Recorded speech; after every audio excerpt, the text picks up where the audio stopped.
और बुलेटिन की शुरुआत करते हैं। केंद्रीय मंत्री सीतारमण ने आम बजट पेश किया है। आम बजट को भेल कर्मचारियों ने निराशाजनक बताया। मध्य प्रदेश के इंटक अध्यक्ष आदित्य त्रिपाठी का कहना है कि उद्योगों को बढ़ावा देने के लिए बजट में कोई चर्चा नहीं हुई, जबकि पूरे देश के उद्योगों को निजीकरण की तरफ ढकेला जा रहा है। पूरे बजट में श्रमिकों की कोई बात नहीं हुई।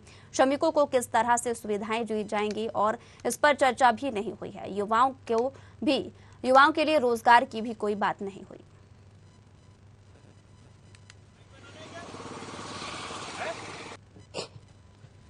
केंद्रीय वित्त मंत्री सीतारमण ने आज अपना जो आम बजट है वो पेश किया है और देश की जीडीपी को बढ़ाने के लिए उन्होंने दावा किया है कि देश में इंफ्रास्ट्रक्चर बढ़ेंगे और युवाओं को रोजगार मिलेंगे। इस वक्त हम औद्योगिक क्षेत्र भेल में खड़े हुए हैं और हमारे साथ जो भेल के कर्मचारी हैं, जो श्रमिक हैं, वो आप देख सकते हैं तस्वीरों में बैठे हुए हैं और वो भी बजट अभी सुन रहे थे। बजट सुनने के बाद क्या है उनके मानसिकता और क्या उनकी प्रतिक्रिया है, हम जानने का प्रयास करेंगे। इंटक के प्रदेश अध्यक्ष हैं आदित्य त्रिपाठी जी, उनसे बात करने की कोशिश करेंगे कि जो बजट आया है किस तरह से देखते हैं। सर, आज सीतारमण जी ने बजट पेश किया है और देश की प्रगति का दावा किया है बजट के माध्यम से, आपका क्या कहना है? हमारा कहना ये है कि देश का बजट जो है वो गरीबी को दूर नहीं कर रहा, महंगाई को दूर नहीं कर रहा, बेरोजगारी को दूर नहीं कर रहा बना है।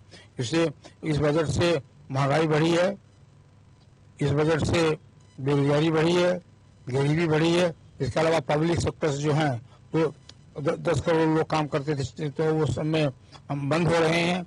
इनके समय में कोई बड़ा कारखाना नहीं लग पा रहा है, जो कारखाने थे वो भी सब गड़बड़ हो रहे हैं। इनको आप सिर्फ जातीय आधार पर वोट देना चाहते हैं और ये आर्थिक रूप से पूरा का पूरा देश जो है कंगाल हो रहा है और निर्यात बिल्कुल कम बंद हो गया है और आयात बाहर की चीजें आ रही बढ़ रही हैं। इसलिए ये बजट जो है लाभदायी नहीं है इस देश के लिए, खासकर नौजवानों के लिए बहुत बेरोजगारी बढ़ रही है इस देश में। वित्त मंत्री जी कह रहे हैं कि किसानों का बजट है, युवाओं का बजट है और इस बजट के माध्यम से आने वाले समय में जीडीपी ग्रोथ बढ़ेगी और देश का जो घाटा है वो कम होगा। तो श्रमिकों के लिए किस तरह से बजट रहेगा? क्या इंफ्रास्ट्रक्चर जो बनाए जा रहे हैं उससे रोजगार के अवसर मिलेंगे? कोई भी बड़ा उद्योग नहीं लगवा पाए हैं अभी तक। सिर्फ भाषण देते हैं, बात करते हैं और इंफ्रास्ट्रक्चर जो है पूरा का पूरा हम पक्ष में नहीं। मजदूरों के, श्रमिकों के, बेरोजगार लड़कों के, उनकी कोई शिक्षा का भी प्रबंध ठीक से नहीं किया कि पढ़ाई ठीक हो जाए, स्वास्थ्य ठीक हो जाए, हेल्थ ठीक हो जाए। उसके लिए इस बजट में कोई आसान नहीं है। शिक्षा, स्वास्थ्य और नौकरी, ये तीनों चीजें बहुत आवश्यक है किसी भी देश के लिए और इस देश के में वो सब चीजें नहीं कर पाए हैं ये। बिल्कुल। तो आदित्य त्रिपाठी जी का कहना है कि श्रमिकों के लिए बजट नहीं है। हमारे साथ राजेश शुक्ला जी है और उनसे बात करते हैं। सर, जो बजट आया है कैसे देखते हैं आप? क्या इस बजट से देश को इकोनॉमी ग्रो करेगी? क्या इससे बूस्टर मिलेगा देश को?